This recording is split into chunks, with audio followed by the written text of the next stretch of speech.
এখান দিয়ে একটা পথ আছে, এই পথ দিয়ে গেলে আপনার অনেক সময় লাগবে। আরেকটা হচ্ছে এখান থেকে পাহাড় থেকে এমনি এমনি এমনি উঠে উঠে উঠে উঠে একদম উপর দিয়ে চলে গেলে তাতে যাওয়া যাবে। আর ঝিরিপথ দিয়ে গেলে অনেক সময় লাগবে।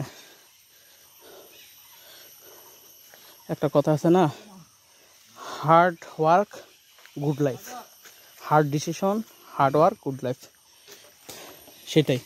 এখান থেকে গেলে যতটা ইজি গেলেও আমাকে একটা এইভাবে 90 অ্যাঙ্গেলের মতো বা 95 অ্যাঙ্গেলের মতো উঠতে হবে। তার চেয়ে বলে এখানে 55 অ্যাঙ্গেলে উঠলেও উঠা যায়। তো এটা উঠা যাবে আপনার, উঠলেও সোজা পথ, পাহাড়ের উপরে আটলে কষ্ট হবে না।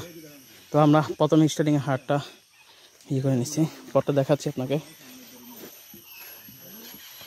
এই যে পথ, দেখ পুক তো হালকা থাকবে, আগে গাড়বেন তেলে পেট্রোল পাইবেন। বলেন ভাই।